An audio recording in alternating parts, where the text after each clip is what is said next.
Welcome back to the Scarfey Spurs Talk Podcast. Here's your Tottenham summer transfer window review, the podcast we didn't get to do last week with all the news surrounding Daniel Levy. I'm not going to bang that same drum tonight. You've heard that here, there, and everywhere. The reality is not much has changed. Levy's left, Enix still in charge, and I can't see that changing anytime soon. So let's focus on the window we've just had and how that prepares Tottenham for this season. What has it changed? Are we in a better place? These are the type of questions I'm going to be put into the panel tonight. So let's introduce them. Firstly, Kallum, you come on a lot at the moment. Thank you very much for coming back on. Again, remind people who you are. Yeah, no, cheers for having me back, mate. So, yeah, I'm Kallum Stubbs. I'm from Scarfey Spurs Talks and Spurs Diehards and sort of a content creator alongside Harry. So, good to be back on and another transfer review show and hopefully no Daniel Levy overview tonight. No, certainly don't plan for there to be. If there is, it'll be very, very minimal. So thank you very much, Karen, for joining us tonight. Jay, welcome back onto the podcast. You've been on a few times as well recently. Remind people a bit about what you do. Hi, guys. I'm Joey. I'm somewhat of a regular now on Scarfey Spurs Talk. I'm also a part of another collective called Benchview Sport TV, and I'm a content creator and host. So, yeah, that's me. Fantastic stuff. Thank you, Joey, for joining us. Simon, welcome back onto the podcast. Again, remind people what you do. Yeah, I'm just a regular guy working hard, playing harder, writer, producer, with the director, stuff you see on the telly if you're in Sweden. Yeah, I'm basically on Twitter and on here 2 times a month. That's basically what the context around me and where you can find me in regards to this club. So, yeah. Fantastic stuff. Thank you very much for coming on once again. And Jack, it's been a little while. Thank you very much for coming on. Tell people a bit about you and what you do. Good to be back, Harry. Thanks for having me. I am the less Irish version of the Irish Hotspur. So that's sometimes where people find me, the more Yank version, if you will. Are you Irish, though? Like, you got Irish roots? I'm like a classic American where you're just a melting pot of everything around the globe. So I think there might be a little bit Irish in there. I make the most of it. I try to squeeze as much of it as I can out of me. Better be. Or else it's false mark. What's the name? Whatever, forget about it. Yeah, no, lovely stuff. Thank you, Jack, for coming on. Thank you, all of you. If you're listening on a podcast platform, please drop us a follow and 5-star review. If you're listening on YouTube, please like and subscribe. Let's get straight into it then. Kallum, can I start with you? So, before we get into transfers, let's talk about the season so far. Perfect point, international break. What are your thoughts so far? 3 games in, we've got 2 wins on the board and a defeat last time out against Bournemouth. Yeah, I mean, I think we'd all probably think we're quite happy with how it is. I mean, obviously the last showing against Bournemouth wasn't anywhere what we expected, but I think we all knew that when you change a manager, you're going to have blips in the road. At the end of the day, we was exposed, but it was kind of the same old issues that we've had before, sort of thing, lacking a 10, lacking sort of fast-paced movement, a lot of huffing and puffing, but not very much about it. So, no, I'm quite positive, to be honest. And since that result, we've had we've had bits that lead us into the transfer window, which have sort of addressed at least some of the issues we would hope from that game. Beating City, we seem to do that anyway, so I think we might as well just have that written on our shirts every single time we play them. But no, positive start, and you can see Frank has very much structured the team a lot better, and we actually have a cohesion and a unit way of playing instead of all run at the ball, all try and score more goals than we concede, sort of thing. So I think it's a positive outlook at the moment for me. Okay, that's good to hear. Thank you, Kallum. I totally agree with that. Very balanced view. Jack, what are your thoughts so far? Do you think Thomas Frank has settled in well? I think he settled in very well. I think he, if anything, has surprised us because we were told that he takes a while to get going, that it might take some time for him to settle in, to really sort of see his football come through. But I think from some of the little games that we've seen, he's settled in kind of quickly, if anything, and he's shown that he can punch above his weight against some of the better teams. So I think he's actually, for the most part, gone off to pretty much a flying, if not perfect start, considering also the transfer window, which we'll discuss. We certainly will. Thank you, Jack. And lastly, before we do move on to transfers, Simon, any concerns? 3 games in, 6 points on the board? No concerns. I think we have questions, right? We haven't seen Xavi and we haven't seen Koulibaly, I'm sorry. So, I mean, we've seen us be solid defensively, but I'm guessing we all have some questions about how we're going to look attacking, especially against teams where we might dominate a little bit more. So questions, but that's natural considering how early it is. So yeah, that's what I'm at. Okay, thank you all of you for that. So let's go to transfers then. So transfer window is now shut, and all these statistics can be found anywhere, including transfermarket.co.uk. So total spend for Tottenham 167.8 million in this summer transfer window. Total earned £26.2 million. Net spend minus 141.6 million. So you've got incomings: Kevin Danso for 21.6 million, Matthias Tell for 30 million, Kota Sakai for 5 million. Mohamed Kudus for 55 million. Yao Pelini on initial loan, and there's a £25.9 million buy option. Xavi Simons, 51.9 million, and Rando Kallum is a straight loan with a £4.3 million loan fee. Outgoings: Fraser Forster was released, Alfie Whiteman was released, and Sergio Reguilon was released. Josh Keeley, £1 million. Xiamin Son, £20 million. Alejo Valise on loan, Ashley Phillips on loan, Mikey Moore on loan, Will Lancashire on loan, Jamie Donnelly on loan, Yamin Hook on loan, Alfie Devine on loan, Luka Vuskovic on loan, Brian Gill, £5.2 million, and Manor Solomon lastly on loan. Joey, I'll kick it off with you on this one. What do you think of the transfer window now it is closed? Are you happy? It was a decent window. I think it was a decent window. I think obviously it would have been nice to have obviously got maybe another left back in or a cover. But overall, I'm quite content with it. I thought we brought a good addition in regards to Kudus, Xavi Simons, of course. So really and truly, I think we've started well, and it's about how we continue in the next coming windows. I think for me personally, but so far so good. I'm quite pleased with it, actually. I should say I'm quite pleased with it, considering. Good stuff. Thank you, Joey.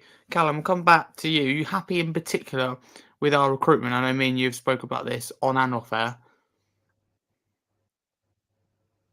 Yeah, I think we've made positive steps. Realistically, we've got the more experienced stuff this year that we needed. So yeah, I'm quietly positive, to be honest. And we're a year on from last year's window, where I think them players hopefully should be better as well. So, I mean, if we say about it, what is it, seven players sort of thing that we've got in this summer? So that's a nice balance between youngsters and experienced professionals. I know we'll cover each player, but yeah, I'd probably say roughly about 7.5. Still room for improvement, but it's what we say every year, to be honest. It is what we say every year. That is very, very true. Something that can always be said about Tottenham. Jack, is it a case for you of you think we've signed well, recruited well, but we could have gone further and we could have done more, as Kallum alludes to there? Oh yeah, sorry, I was getting a call and I was having to cancel it. I do feel like that Spurs ended this window strongly, but probably I agree with Joey that I kind of felt like they could have pushed more maybe for another defender. I feel like if we do get an injury to that back line, I am a little worried about how things will shift around. I mean, Jed Spence, Pedro Porro, Destiny Udogie does feel like, they'll get a lot of minutes this season. It would be nice just to have one extra player maybe that can cover fullback. Van de Ven, maybe you can, but then you have to shove in Davis, who I felt like could have maybe been moved on this summer. For the most part, I'm happy with how the window finished. It's just, I think the big worry this whole summer was just when are these important signings actually going to happen? It felt like it was just on delay mode the whole time. And it felt even a bit panicky kind of towards the end, just with all the other targets that we seemed to pursue before we even got Xavi Simons and Koulibaly. Those felt like very opportunistic type of signings, if you will. I think they were great signings, don't get me wrong, but I do feel like they kind of look to be not exactly maybe Spurs's initial targets. And maybe that's kind of the story from the summer, is that they finished it strongly. But for me, there was plenty of worry about, whether we actually were going to get these signings for these important positions, because it was just a summer of a lot of frustration and torment from Kulusevski's injury to Madison's injury to Sonny leaving. There were big gaps in the squad that needed to be filled with quality, and Spurs were just definitely taking their time overfilling that. And we had to go through the sagas of Gibbs White and Eze. So a very eventful summer, but it was definitely nervy for me at times. Absolutely. I think I can absolutely personally anyway relate to that. I'm sure the fan base can as well. Simon, this question I'm going to ask you is quite difficult because we haven't seen all of them in action. Right now, who would you say has been the best signing of the window in terms of who you think it could be has the highest ceiling, or who could be the most influential this season for Tottenham? I'll let you decide. Ooh, I mean, I guess I would say it's between Kudos and Xavi, and I think you could argue for either one of them from my point of view. Kudos has experience in the Premier League, which gives him an upper hand. It makes it a little bit of a safer bet. But I do feel like it's going to be Xavi and how he adjusts to this league that will be most impactful. Like if he struggles, which is possible. I mean, we've seen with Wirtz and other players coming from the Bundesliga that, getting used to the pace and the physicality of the Premier League can take a while. So it's going to be the most fascinating thing about, he's going to be the most fascinating player to follow. And considering how high his ceiling is, depending on how he adjusts, he's going to determine a lot. It's going to have a big impact on our ceiling as a team this season. But the one that I'm betting on to kind of raise our ceiling is Kudos. Okay, thank you very much. That's a good answer. Appreciate that. Kallum, would you say we struggled with outgoings again this window? I'm not talking about players going out on loan because we did manage to loan quite a few, but in terms of like money kind of generated from player sales, and you look at other clubs like maybe Chelsea, Liverpool that have just sold so much, does it frustrate you as well to see that Tottenham can't manage to do that? Yeah, outgoings was definitely the major drop down from that. And I think when you look at the fact that Solomon had to go to the Yellow Submarine in the Hill, we just managed to get to Girona. Suma's saga is still ongoing. I mean, he's probably still doing balloons in the changing room and turning up late.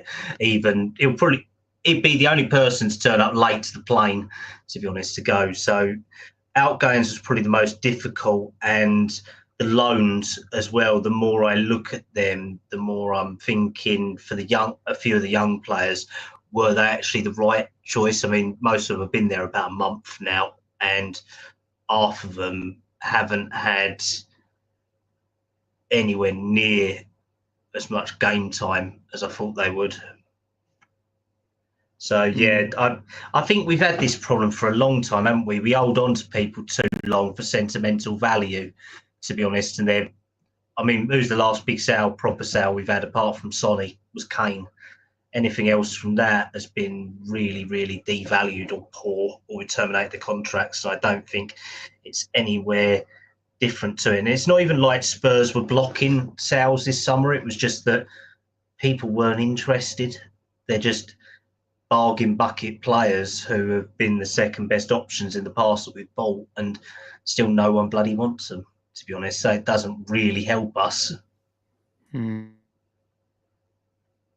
You're on mute, H. Exactly that. It's really incredibly frustrating. I totally agree with you that we need to do better, but as you said, it's certainly not a new problem by any stretch of the imagination.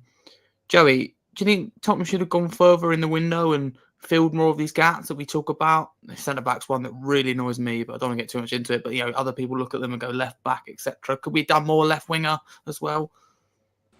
A left winger would have been highly ideal. It would have been highly ideal, and I still think that should have been the marquee position we went for. Of course, it would have been lovely to have got Savinho through the door.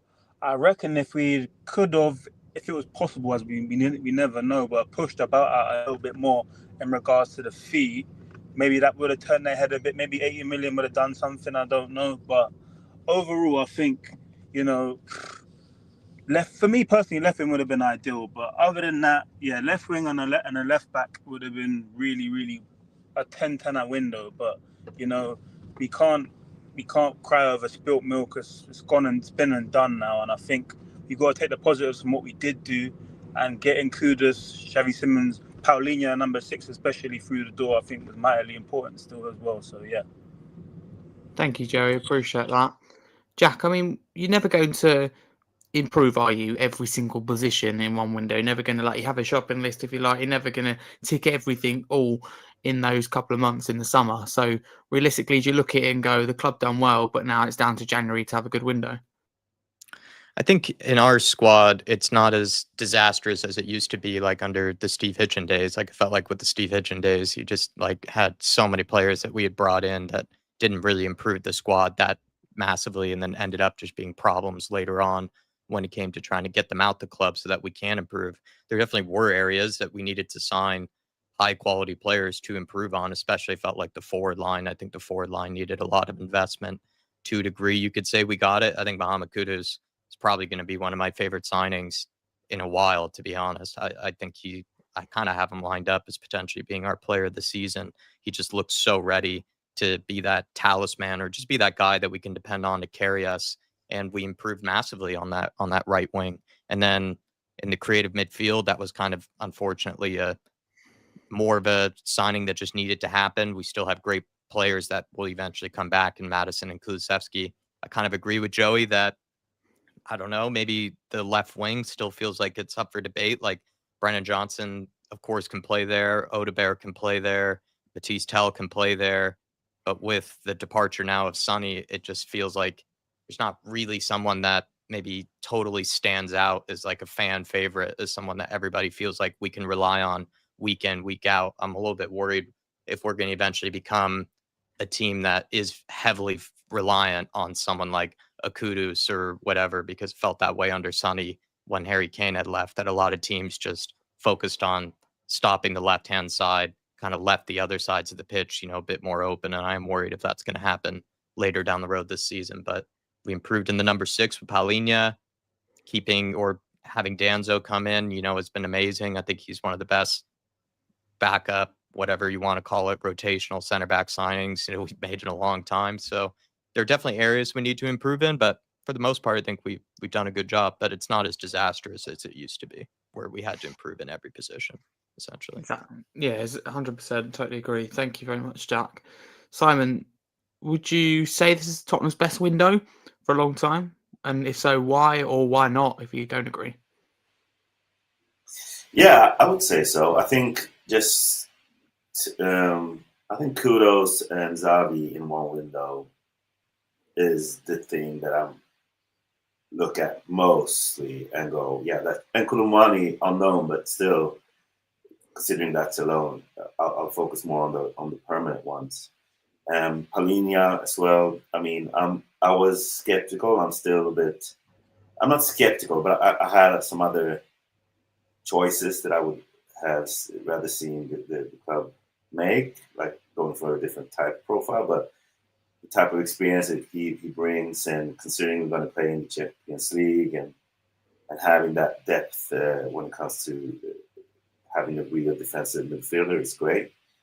I mean, the thing that strikes me about this window is how poor squad planning compounds over the years. So we're sitting here and we're talking about other players that we would have wanted us to bring in, like another defender, another left back, another winger.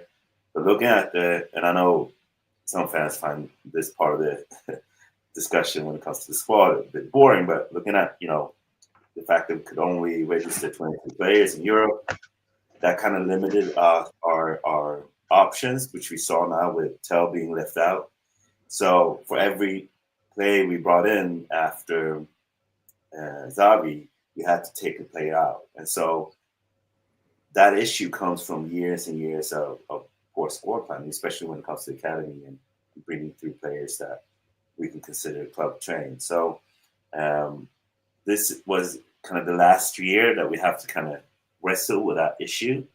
And so that limited, the the possibilities for this window to really be transformative in the sense that us, addressing more positions that we really needed. So it's a great window for what we could do, but it was limited for the reasons that we couldn't really help, or we couldn't really address this summer. So yeah, it's a little bit of both, but we did well enough for now. Well said. Well said. Absolutely. Thank you very much, Simon. I totally agree. I think you said that very well and put it nicely. Kallum, coming back round to you, in your honest opinion, does Thomas Frank currently have the tools to achieve the club's very open goal of competing in all four fronts this season? You're horrible. That is the most horrible question in the world. In all honesty, I think we are closer to it than we was before this summer. If we'd have had Maddison and Kulusevski, I would have said most definitely we would have had the options there to be able to fill. And if we had the additions of Simmons as well, so you got 3 10s, all the options, you could have fielded probably 3 to 4 competitions.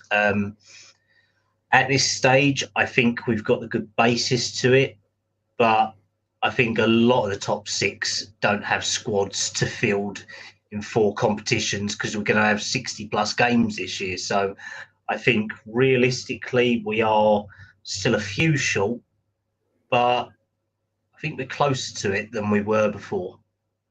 So I take that as a no. In a roundabout sort of way. Okay, different question to you then. I'm going to challenge you here. Is Thomas Frank being set up to fail then if we don't have all the ingredients to compete on all 4 fronts? No way. I think Frank is here for the long run, to be honest. Everything's geared up towards letting him progress going forward. So I don't think he's been hung out to dry just yet. Okay. No, appreciate your honesty. Thank you, Kallum. Joey, has Frank been set up to fail? Has he been backed? What do you think?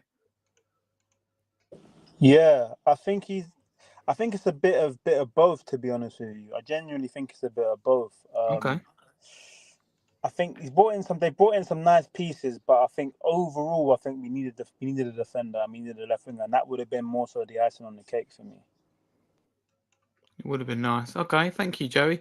Jack, for you, is the squad in a better state than last season? Have we improved? You have kind of touched on this, and I personally certainly think it is. Yeah, I mean, I think it is. Just again, though, I think I'm still coming to grips with the fact that it felt like we did have such gaping holes that needed to be addressed, and we addressed them very late into the window. We did get them over the line, but it did feel like Spurs just really took their time for whatever reason. Maybe because, again, they had targets instead of these ones of Simmons and Kallum. But at the end of the day, it is a stronger squad than what Ange Postecoglou had, because, he had to rotate a lot, in the Europa League towards the end there. And then it just felt like what Spurs were really missing was real quality in the forward line. And I think we have improved on the quality in the forward line with Kudus, Kolomoani, Solanke, Richarlison are all good options up front. Kolomoani can technically play out wide, according to Johan Lange. We'll see if that's true or not. And then you'd like to think that maybe another season for Odegaard, Matisse Tell, Johnson, as well, to settle in and hopefully improve. We'll see maybe the benefits of. And, if we get Kulusevski back sooner rather than later, I think we'll see definitely a more capable forward line. My big gripe about last season was, as much as we were really sketchy defensively and we're not that reliable defensively, I did feel like Spurs a lot of times actually lost games more because when we did get into the final third, when we got into dangerous areas, we just weren't that clinical. We weren't even good enough really to create high quality chances because we just didn't have the quality players to do it. So I'd say that this team is definitely more capable of putting away chances, but also being able to create chances a bit more efficiently, you could say.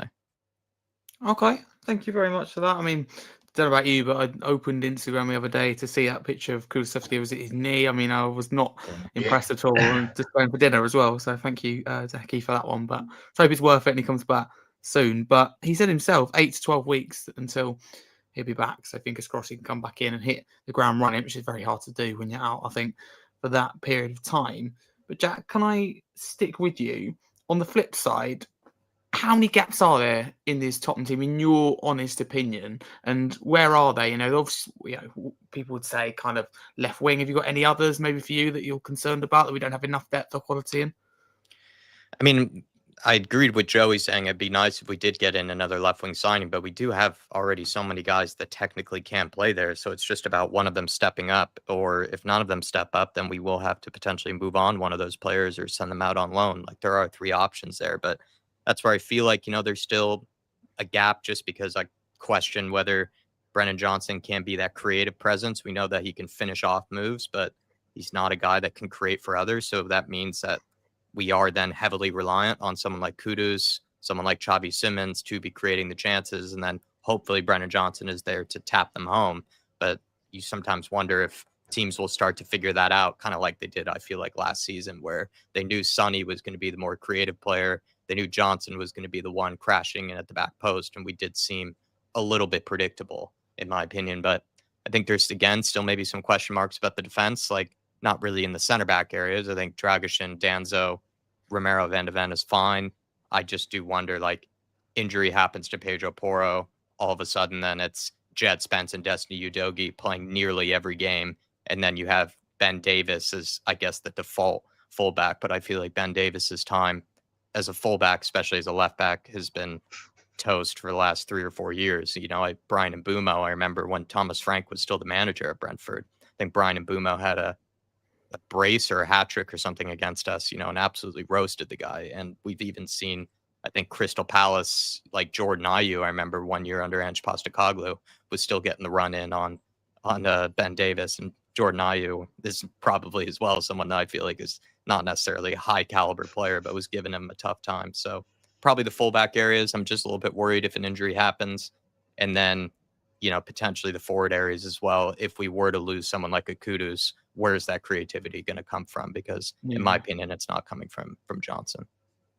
Good shouts there all round. I think you're absolutely right. I think Van Beek can resonate with that. Thank you very much, Jack. And I feel like I don't know, broken kind of instrument, if you like, going on and on. But with centre backs, I mean, someone like a Colchester United had got into a season with 3 fit centre backs. I'd be shocked and be like, what the hell are you doing? It could be anyone. You could be a Sunday League team. Be like, what are you doing? 3 fit centre backs going into the season. You've got Tottenham thinking I think it's disgraceful going into it with 3 fit centre backs. And people say Dragson's back in training. People haven't seen it. He was back today. But Thomas Frank's words were, after the Bournemouth game, he's over 2 months away from returning. That incredibly, I think anyways, very concerning. Tell you what, Jay, I'll ask you about that. Are you concerned with the centre-back depth? Am I looking, and others as well, too much into it? No, I don't think you're looking too much into it at all, because, as you've said, an injury to Mickey or an injury to Romero, and we're down to Kevin Danso, and with Dragusin still, as I say, still probably 2 months out. I mean, again, like you said, we're down to our bare bones. So, I mean, ideally, you'd want some heavy rotation or some decent cover, and we don't have that. So, again, I think this is another place we kind of neglected, or another area we kind of neglected within the club. So, it's a tricky one. Whether the options are available in the market or not, I still think we should have pushed the boat, or at least gone for another loan option, like we have done for other areas of the team. So yeah, that's my viewpoint on it. But yeah, I think we're definitely in a spot of bother if we do get an injury to the back line at some point. Appreciate that, Joey. And I just think you've got like Akanji obviously to join Inter Milan in the end, 15 million. You've got Ake as well. City apparently said 15 million. I just don't think that's a lot to be paying for someone of their quality, but I do completely understand they are getting older, and we've had a good window overall. But Simon, now the uncomfortable bit that does need discussing as part of a window review. We did have some frustrating sagas and rather humiliating, to say the least. We missed out on the likes of Eze, Gibbs White, Hincapié. What went wrong for you? Of course, every saga is individual in terms of problems, but overall, what went wrong? Why couldn't we get these type of players over the line and through the door? I feel like those two are actually kind of different. I know it's easy. I mean, as fans, we just want to simplify things and make it all the same problem. But I think like Morgan Gibbs White, him and his agent probably did something funky. And so when the pressure came on them, then they were the one to kind of back down. And so I don't know if I fault the clubs that much in that case. The Eze thing, though, I feel differently about. Like, high-profile player like Eze, that we also know had interest from Arsenal, our biggest rival, to kind of not make sure to do what they did with Xavi, to kind of drag that affair out and be so naive to not, kind of, because that's how it felt. It felt like they couldn't even imagine that someone else would come in and just pay what Crystal Palace wanted. There, I kind of feel like our usual behavior under Levy kind of came into fruition there. Haggling over, stuff instead of, making sure to get that deal over the line. So in the end, I mean, it all worked out, but I do feel good about, and I don't even know if it's true anymore, but I did feel good about the fact that Paratici was announced to be coming back to the club. That might change now when Levy isn't there, but the thing that I kind of felt is that I like the targets Lange has found for us, especially the young ones. I like the data-led approach that we kind of focused on these last couple of years. I do feel like that strategy is a way to address the things that we've been talking about when it comes to selling players. I mean, you recruit better, you sell better. If you recruit younger, the players that you have in the squad have a higher value. We've seen that a lot with Chelsea, for example. But so I like those parts. But what I kind of feel like we've lacked is a killer when it comes to doing the business. Someone that kind of just makes sure that it gets over the line. And from everything I gleaned from Paratici's, run at the club, and from his history at Juventus, and from what I've read about him and stuff like that, is that if he wants someone, he gets it done. That got him in trouble, but I do feel like our club needed that energy when Levy was at the club.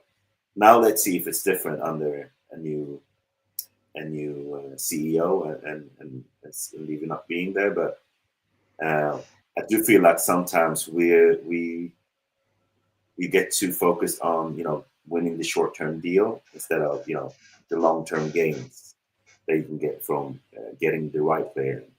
So let's see if that changes. But I also want to say, like, getting deals like Xavi and Xavi to me is the biggest signing we've done in a long time. Signing someone in their prime, someone so talented and hyped and sought after, someone with a brand like he has, and getting him to Spurs kind of indicates something for other players. It kind of indicates that we're on that level and that this is the club you want to get to. And it says something about what that trophy meant.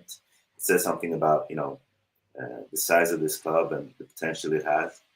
So hopefully we'll see us, dust ourselves off from those failures and make the most of the possibilities that we have going forward. I don't know if I answered a good question, but I attempted to. No, thank you, Simon. Appreciate it. I mean, some of these questions are a bit tricky, so thank you very much. Very good answer. I'm not meant to trip you up, but it's meant to make you think. At least, I promise you, I haven't done it deliberately. Kallum, I come to you. Would you go as far as saying these sagas were quite, I don't know, humiliating and almost embarrassing for the club at the time? It looks obviously pretty now, and I think it is pretty, the fact you've got Simmons over the line, but we've got to be honest here, it was quite uncomfortable, in particular, Eze, wasn't it, seeing him go to Arsenal? Yeah, I do think it was uncomfortable, but this is where I'm going to go more towards the club line, and this is where I'm going to probably shoot Simon down quite a little bit on this one, because ultimately I think the club have been made to look like mugs by the other party.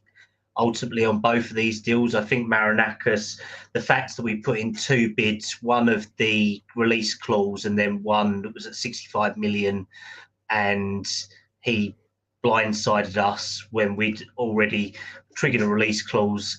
Well, how can you trigger a release clause and then they decide that they don't feel that it meets their criteria that they set, even though it's a secret release clause? And then how can you then put in a deal that's higher than the release clause or a bid and then turn it down? So I think that one, and the fact that Morgan Gibbs White, if based on sources and information supplied, he apologised to Thomas Frank about it. I mean, it shows that something dirty was going on there. So I don't think that one's on Spurs. The Eze one, a little bit more, I would say, is probably towards the club a bit. But the fact that he'd already agreed personal terms with Arsenal weeks before when they was going for Madueke, and then they sort of pivoted to Madueke instead of Eze, kind of didn't work in Spurs' favour. I know that they probably were slow to react, but I think it was obvious Morgan Gibbs-White was the top target this summer for that position. Eze was pushed by Paratici and Levy as part of it, because I know Paul O'Keefe's spoken about it the last couple of days as well. And I think, well, let's put it this way, Steve Parish did himself no favours on his relations with Crystal Palace and Spurs, because we kept getting close to agreeing the deal, then he changed the goalposts, we had a deal agreed in principle, then Eze sideswiped us and went and called Arteta. So them two, I don't really put on the club, to be honest, if I'm quite honest, because I think that the ambition we showed to actually go and drop 60 million after Kudus within a day was what we wanted. We got to the point of saying we'd pay 60 million for Eze as well, and one signed a new contract and Eze extended his deal. I think the one that was silly was... Don't you think the fact that they're... I mean, I agree with you. Arsenal had a personal agreement. They had everything sorted with Eze, right? Mm-hmm. And then they went away, and so an opportunity opened up. So we knew Arsenal had been there, and when it was widely reported, right? And there was a release clause. So and we didn't want to pay. We didn't want to pay the release clause, but we got an agreement with Eze. He said he wanted to come here, and then it took 10 days. I think something like that. 10 days of us haggling around that 60 mark, 60 million mark. And so, to be fair, Parish was out shopping a couple of times as well while he was meant to be meeting Spurs. If that helps, he was out doing a couple of bits of shopping in West London. You never know. Yeah, and we agree that, I mean, in the end, he wanted to go to Arsenal. We don't want a player that calls Arsenal while on his way to Spurs. But just looking at the way our club acted in the deal, when you know there's another club interested and you have this opportunity to swoop in, to start haggling way below the release cost, and then allowing for that previous club to come in at 68 million, which was the release cost, that kind of I just thought it wasn't a smart way to. I thought it was a naive way to act, considering the circumstances. That's all I'm saying. Yeah, I think it's more based on like what Spurs value him at and what Palace valued him at, and the fact that we agreed a deal for 50 plus 10. 55 plus something. Yeah, it was about 60 we got to with add-ons.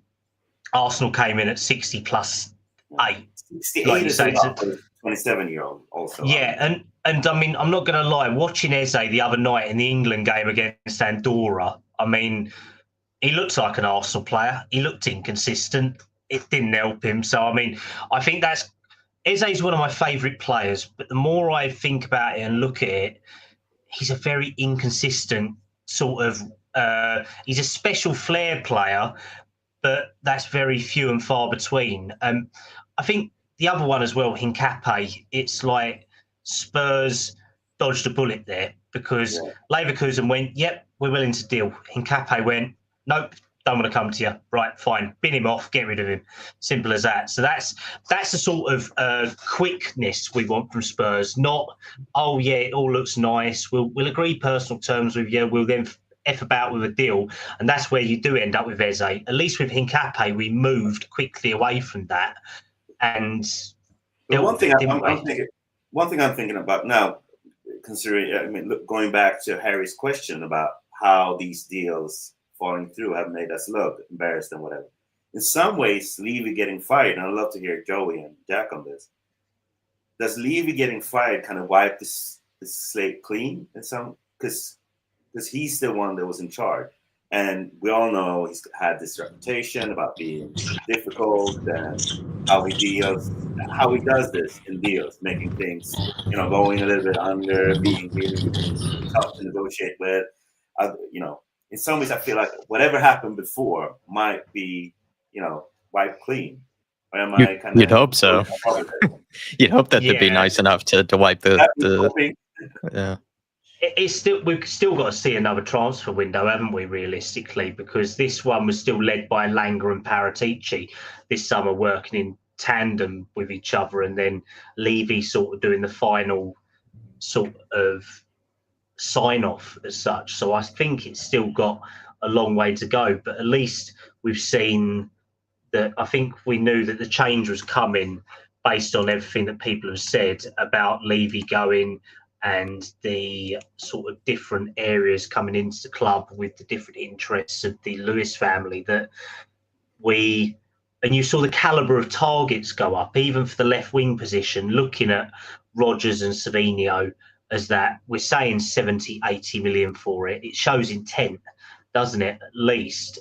Yeah, but what I'm saying is like Levy's character looms so large on this club. So when he goes, if I was at another club, I wouldn't now know what to expect when it comes to Spurs, when it comes to negotiating with Spurs. How will Kallum? How will we act? Will we be, willing to pay like Chelsea, or will we be, what kind of club will we be in the transfer market? I'm guessing that they can't assume anything, right? I think we were seeing, though, like when Paratici was banned, we kind of went back towards Daniel Levy taking a much heavier, part in the negotiations. It felt like, this is only my perspective, but it's kind of just what I've gathered from, what we hear from journalists and whatnot, that Johan Lange seems to be a guy that identifies the players, but maybe isn't taking a huge part in the actual negotiation processes of like what it's going to cost, how you structure the deal. Whereas Paratici seemed to have people in charge to do a lot of the scouting. Maybe he did some as well, but then he was kind of this negotiator. He was this guy that would get the deals over the line. Even got him in trouble, as we know, in the way that he was doing it at Juventus. That's how much he took part in negotiations. And maybe if he comes back, we'll see him come as maybe the version of the guy who's in the negotiation room. Whereas maybe this last summer, it kind of stunk of a Daniel Levy summer where it was just dragging on and on and on. And we were kind of just getting screwed over because he's a guy that maybe doesn't, like you're saying, doesn't have a great reputation with other clubs. But maybe when Paratici comes back, we'll have a slightly cleaner slate. And that's what I think as well. I think that is personally the nail in the coffin. I think with the reputation Daniel Levy has, I think that's gone against him in regards to the Lewis's family's decision to remove him from his post, in my personal opinion.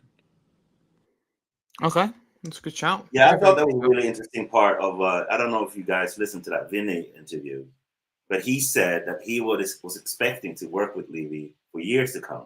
So clearly, Levy didn't know he was going that quickly, which makes me feel like they kind of got fed up after the summer. Like something kind of accelerated, because he knew it was going, but he didn't know it was going now. And it felt like something happened to accelerate that. And I mean, I wouldn't know if it's the transfer window, but it could be. I mean, it could be them feeling internally that, they wanted to move past this, cautious era that we've been in. I was surprised Vin I said that. I thought that was kind of one of the biggest giveaways, to be honest. The rest of it was wonderful to listen to, but that was like kind of something I was surprised to hear, that he would give that up, that he was expecting to be working with Daniel Levy. You're absolutely right. That was a big surprise. I think as well. I think it was a combination of things. I think the fan unrest with the protests and stuff like that. I think a lot of these things all played a part into what made them decide to do it the way they did it. That's just from my perspective, anyway. I mean, I posted a thread today about, kind of why I think, because I think and I'm not going to, give you all of it here, but just shortly, what I kind of see is that, when the Lewis family says that they want the club to win more, even if you look at it even if you're skeptical of that, because they've been around for years, right? But we know they've had internal changes. The club is in a trust. We know the younger generations are in charge more now because Joe can't be because he's indicted. And so, even if you look at it through a cynical, standpoint, I think winning now is kind of the last vestige of profitability. Like if they want to up the value and revenue of the club now, when we have this, they've already sorted the stadium and all the extra revenue. But the thing that we kind of is still untapped with this club is, getting more of the prize money, getting more TV revenue, growing the brand, growing the fan base, because that's how Liverpool and Manchester get so much, how they're so profitable without having our stadium and not having our extra profitability. And you only maximize the value and what you can get from this club. And I'm now not talking as a fan, I'm talking from a business point of view. That's how you kind of grow the club. So to me, us being more successful and having a winning team goes hand in hand with being as profitable as possible and getting the value up if they want to sell the club down the road. So, and I think that's something that Levy, with his cautious kind of old mentality of being, financially really cautious, he didn't really get caught up with where the club is now. And I think that's kind of why they probably feel, I mean, if you want to take a cynical viewpoint of, them not being, true fans and just us wanting us to win for the winning sake and the glory. I think that kind of could be a part of why they kind of got fed up, with his style of management. Okay. My thinking just quickly on maybe part of the reason he might have been fired is because if the Lewis family, specifically the daughter and maybe others, are taking more of a vested interest in Spurs, and if she's actually going to the games, I think like a lot of very wealthy people in life, like if you're seeing, people protesting and giving your brand a bad image, it's not a good look for the club to see people protesting and always see these conversations about Levy constantly happening on Talk Sport or whatever you might find it. Levy is constantly a source of attention and blame and just controversy. He's a source of controversy. And if you're the daughter of Joe Lewis, and you have a vested interest in the club, you want the club to succeed, and you just feel like it's always being surrounded by these Levy conversations, eventually you would probably have enough. And this summer did feel once again very Levy dominated, and maybe it really was, she just had enough. But I mean, that's one of the part of the brand thing I'm talking about. Like if this club is totally, connected to Levy and what he does and doesn't do, it kind of limits the growth of the club, right? I think we have 8, just looking at social media and how much money, if they want more money for the stadium, if they want more money from Nike, if they want, more fans around the world, you need a positive brand, and you need winning, and you need to feel like the successful brand needs to kind of get going now, right? And we had a couple of years after when COVID was there and kind of limited us in terms of getting that revenue from the stadium. And I can see how they didn't want to, fire Levy then. But now we're kind of in this new era, and I kind of totally get why you would want to move on, right? Yeah. Okay, thank you very much, Simon. Didn't know if you can say more there. Thank you very much. I want to move on then because I'm very cautious of time because a couple of you have to go. Both Yao Polini and Xavi Simons spoke about their conversations with manager Thomas Frank and, being one of the biggest reasons that they joined the club. Kallum, we were kind of sold the impression that we wouldn't be able to attract top players if we sacked Ange Postecoglou. I mean, what do you make of that now, looking back? think it was quite a naive way of looking at it, to be honest. We all thought Ange had this poll based on how people have spoken about us and how they'd spoken about how he welcomed them to the club. But I mean, when we think about that now, Paulini has chosen us, spoken about Frank's impact. Simmons has spoken about Frank's impact. So I think that we was probably a little bit sentimental when it comes to Ange, and we all heard the links of the player dressing room outrage and the mass treason that it was going to have with players wanting to walk out. So no, I think Spurs will always be able to attract a certain caliber of player based on wages and transfer fees. It's the same with all football clubs. Managers only have so much pull. I think realistically these days, I think money dictates it more, if we're being honest. And it's not a game of football anymore. It's a game of business. And I think we know that Spurs are a business. And the fact that we've gone out there and paid 200 grand to Christian Romero to stay, Frank obviously had an impact by making him captain, but he's staying at the club. Simmons, nearly 200 grand. So I think money is talking now to get that next level of player over the manager factor. Realistically, I don't think it plays as big a part as we would like to think.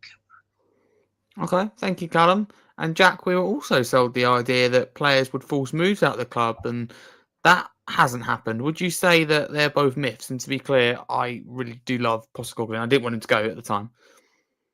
I mean, I kind of agree with Kallum. I think we all were a little sentimental with, Postecoglou leaving, but I don't know. I think like Kolo Muani, Xavi Simons, like I think they are signings that maybe there is some question over how quickly Xavi will adapt to the Premier League, but I think Spurs are, going after big money players that, we are showing that we can flex our muscles. I think we just potentially were just let down by Levy in negotiations when it came to maybe the Gibbs White saga and as well as the other targets of Eze and whatnot. But I don't know. I feel like Spurs are definitely going after big players, and we can see Thomas Frank, potentially also playing a part in convincing these players to come, maybe because he has a good reputation from his time at Brentford. But I like the fact that he spoke with Xavi Simons and told him what he needs to improve on instead of maybe just giving him the Ange Postecoglou phone call speech of how great everything is going to be and, how much of a great player you are, kind of just glossing them up. I think I like that Thomas Frank speaks so maybe candidly and just kind of honestly. Maybe that was a big factor. Okay, thank you, Jack. And Joey, do you think that Thomas Frank deserves a lot of credit for keeping hold of these players, including Christian Romero, and committing him to a new contract as well as, him staying? Most definitely. I think to Thomas Frank's credit, I think what he's done at Brentford's kind of maybe showing the players that they've seen that they can actually work under him and show that he has the tactical nous and the ability to take the players to the next level as well. So I think it's a testament to Thomas Frank, and I think it's also a testament to the players that those leaks about the Ange Postecoglou revolt would be and stuff like that. So I think it's only a positive we can take from it, and hopefully it puts us in good stead to the rest of the season. Okay, and Joey, sticking with you, do you think, in particular with that Romero situation, he handled it well? And how big of a role do you think, kind of maybe behind the scenes kind of conversations Romero has, obviously making him captain as well, that's going to, of course, want him to stay and commit his future? Yeah, I definitely think the money he was offered played a big part. We've seen over the last 8 to 9 months as well, like his growth as a person and as a player in regards to his maturity as well. So I think, obviously, I believe he's been showed reassurances about where he belongs at the club and the way he's viewed. So especially with South Americans, they like to feel loved. They like to know they're appreciated. Speak as a man speaking from experience. So I think that's another thing that's played into our role. And I think I'm delighted that Romero's committed his future to us, to be honest with you.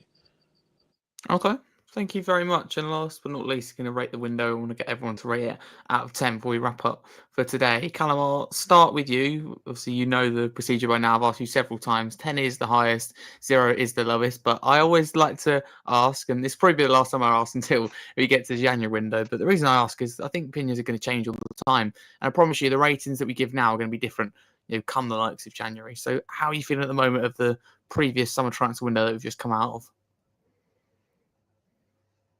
At the moment, based on squad numbers, squad availability, Champions League squad, probably around about a 7.5. Okay, thank you. You're staying fairly consistent. Nice. Joey, would you rate it? I'll go 7.5 as well. Okay, nice. Loving this consistency here. Simon? 7. I think 3 more signings and a little bit of reshuffling, whatever was was lacking. I still think 2 injuries and we're back in trouble if they're the wrong injuries. But 7 is solid. It's a little bit above passing grade. Love it. All good. Thank you. And Jack, lastly you. I'm a 7 as well. I still am a little bit hung up about fullback and potentially the left wing. But at the end of the day, too, I would also say maybe extending Romero's contract was almost like a new signing in itself as well. That was a saga that we were all very worried about, especially me, since I'm a huge fan of his. So 7 for me. Thank you very much, guys, and I appreciate you all coming on for this podcast. Shorter one, but sweet as always, and very good. We got through everything. So let's go through and see if we can find all these guys on social media. Kallum, we'll start with you. Where can people follow you? So you can find me at Kallum Stubbs 97 on X. You can find me at Kallum Stubbs on Facebook as well. You can find me on Spurs Diehards on usually Tuesday and a Sunday as well, and regular on this channel and a few others as well. So yeah, big up, mate, and cheers for having me back as always. No, thanks for coming on. Cheers, Kallum. Go follow Kallum across all socials. Joey, thank you very much for coming on. You got anything planned? And please do plug your socials. Yes, I should be doing some individual content on Spurs coming this weekend, prior to West Ham and after West Ham. On my social media, you can catch me on Joey Huncho1 on Instagram, Tottenham Joe for all Spurs related content as well on Instagram, and my TikTok is Joey Huncho23. So that's where you can find me. Lovely stuff. Thank you, Joey. Make sure to follow him as well. Simon, thank you very much for coming on. Talk to people about where they can follow you. I know you're big on X. Thank you for having me, Harry. You can find me on X if you write Simon and Spurs. I see a pink profile picture. It's probably going to be me. I don't have anything to recommend more than Tell had a brilliant interview about him being excluded from the European squad. I'll recommend that. Check that out. Other than that, I'm good. Have a great weekend, everyone. Great week. I'm sorry, everyone. Thank you. Well, wishful thinking of the weekend already, but no, thank you very much. Got excited there, but no, thank you, Simon, very much for coming on. And you're absolutely right about Talbot. If anyone didn't see, he actually scored an absolute screamer tonight. So clearly not letting him affect him or affect him in a positive way, even better. So thank you very much to Simon for coming on. Please do follow Simon across all socials. And lastly, Jack, thanks so much for coming on. Where can people find you? Talk to people about the Irish Hotspur. Pleasure, Harry. Thanks for having me. Just everybody up. I'll when I have a time later tonight, I'll repost this for some people to take a look at over on the Irish. But you can find me there alongside, like I said, the more Irish looking man and sounding one. And appreciate you having me on, Harry. It's a pleasure, and hopefully back on sooner rather than later. Absolutely. What I was going to say was it's false marketing to say that it's the Irish, but you're not Irish, right? Well, he originally started it, and then he was kind enough, as the kind Irishman that he is, to let me contribute to it. So keep the brand the same. I'm going to sue. Yeah, exactly. It's false advertising. Lovely stuff. No, thank you very much for coming on. Reminder, we are selling channel merch through the company S66 Sportswear till the 15th of September. The price is exactly the same as when we sold it last year. It's better. It's had a little redesign, very small, and an upgrade, new logo. all for the same price. Actually, as I said before, cheaper because of no delivery fee now. So make sure to check out the link in the YouTube chat. If you're listening on a podcast platform, though, we'll also provide it for you there. Just drop me a message, get in touch at Harry Scarfe too. Across all socials, follow all these amazing guys across all socials. Keep supporting, loving Spurs. Always come back as well as the channel. Check all these guys out. And for now, a massive come on, you Spurs. Till next time. Come on, you Spurs.